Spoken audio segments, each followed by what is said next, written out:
અંકલેશ્વર જીઆઈડીસીમાં આવેલી ધનલક્ષ્મી કેમિકલ્સ કંપનીમાં કામ કરતા એક કામદારનું શંકાસ્પદ પરિસ્થિતિમાં મોત નિપજતા વિસ્તારમાં ચકચાર મચી ગઈ છે. મૃતકની ઓળખ અંકલેશ્વર વિસ્તારમાં રહેતા પ્રમોદ મંડલ તરીકે થઈ છે. તેઓ ધનલક્ષ્મી કેમિકલ્સ કંપનીમાં નોકરી દરમિયાન અચાનક બેભાન થઈ ગયા હતા અને ઘટના સ્થળે જ તેમનું મોત થયું હોવાનું સામે આવ્યું છે. ઘટનાની જાણ થતાં મૃતકના નાના ભાઈ તાત્કાલિક કંપની ખાતે દોડી આવ્યા હતા અને સમગ્ર મામલે જીઆઈડીસી પોલીસને જાણ કરવામાં આવતા જીઆઈડીસી પોલીસ મથકનો સ્ટાફ સ્થળ પર પહોંચ્યો હતો અને મૃતદેહને પોસ્ટમોર્ટમ અર્થે ખસેડવામાં આવ્યો હતો. હાલ પોલીસ દ્વારા મોતના કારણ અંગે વધુ તપાસ હાથ ધરવામાં આવી રહી છે.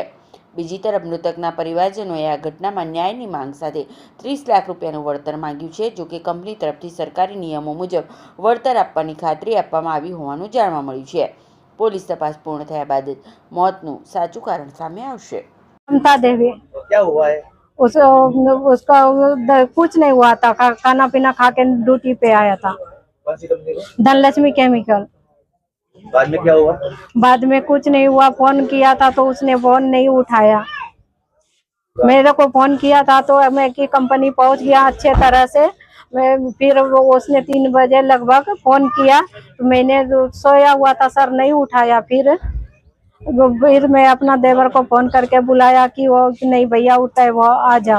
तो वो गया तो देखने के लिए तो नहीं हिल रहा था, तो मैं गए तो आ गए। अभी आपकी मांग क्या है?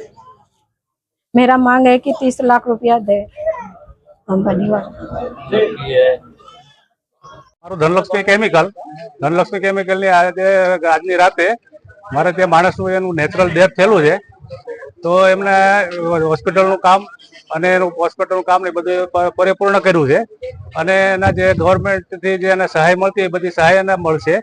અને અમે અમારા તરફથી અમારી કંપની તરફથી એમને અમે શું કહેવાય વળતર એને આપેલું છે અને એમના ફેમિલી અને એમના ભાઈઓ સાથે આ ચર્ચા થઈ ગયેલી છે અને અમે એને વળતર આપી દઈશું. સુખદ સમાધાન સુખદ રીતે અમે આપી દઈશું.